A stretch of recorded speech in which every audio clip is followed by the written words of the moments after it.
Ready start. Para विद्यापीठाच्या शिक्षण कार्याचे हे जे विशेष आणि महत्त्वाचे अंग आहे त्याचा तुम्ही काळजीपूर्वक विचार करावा अशी माझी तुम्हास विनंती आहे. ज्या प्रदेशात अथवा ज्या काळात आपण राहत आहोत त्यांच्या संदर्भात वस्तुस्थितीचा व सभोवतालच्या घटनांचा अभ्यास करणे हे तुमचे पहिले कर्तव्य ठरते.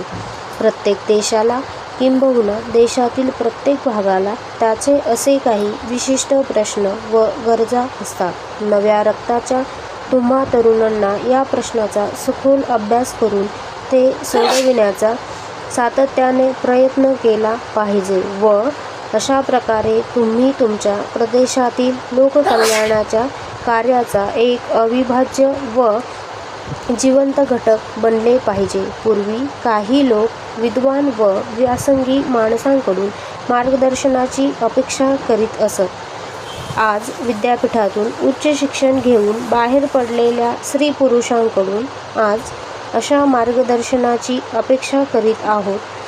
कारण एका अर्थाने आजची विद्यापीठे ही प्राचीन काळातील संत सत्पुरुष व दृष्टे यांचे ज्ञानप्रसाराचे कार्यच पुढे चालवित आहेत. अर्थात ज्ञानदानाची पूर्वीची पद्धत व आजची पद्धत यात पुष्कळच फरक झालेला आहे. त्याचप्रमाणे पूर्वीच्या सुखसमृद्धीच्या कल्पनाही आज बदललेल्या आहेत.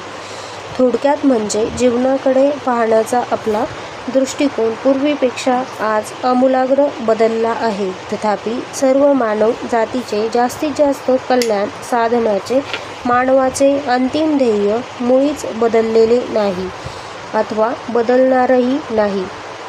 पॅरा तुमचे विद्यापीठ हे नव्याने स्थापन झाले असले तरी त्याची आज पुष्कळ झपाट्याने प्रगती होत आहे.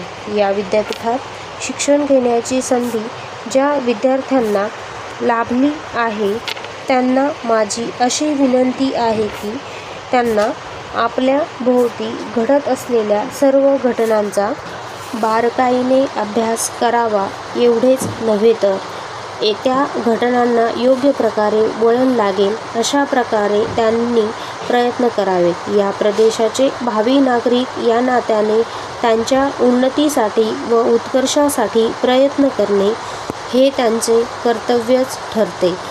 आपण ज्या समाजात वावरतो त्याचे गुणदोष काय आहेत याचा शोध घेऊन गुणांचा विकास व दोषांचे निराकरण करणे, आपल्या प्रदेशाचे जे निकडीचे प्रश्न असतील त्यांचा शोध घेऊन गुणांचा विकास व दोषांचे निराकरण करणे आणि लोकहिताच्या दृष्टीने हे प्रश्न सोडवण्यास सहाय्य करणे हीच सुशिक्षित तरुणांकडून आज अपेक्षा आहे. तुमच्या वाडवडिलांना ज्या संधी मिळू शकल्या नाहीत त्या तुमच्याकडे चालून येत असताना तुम्ही दवडल्या आणि ऐन मोक्याच्या वेळी आपले कर्तव्य बजावण्यास तुम्ही चुकलात असे तुम्हा तरुणांच्या बाबतीत भावी पिढ्यांना म्हणण्याचा प्रसंग येऊ नये. अगदी असे दूषण आपण कधीही लावून घेणार नाही असा मला विश्वास वाटतो. याचा फायदा तुम्हास निरंतर मिळत राहावा व तो तुम्ही अथक प्रयत्नांनी मिळवावा यापेक्षा मी तुम्हाला जास्त काही सांगावे असे मला वाटत नाही. स्टॉप.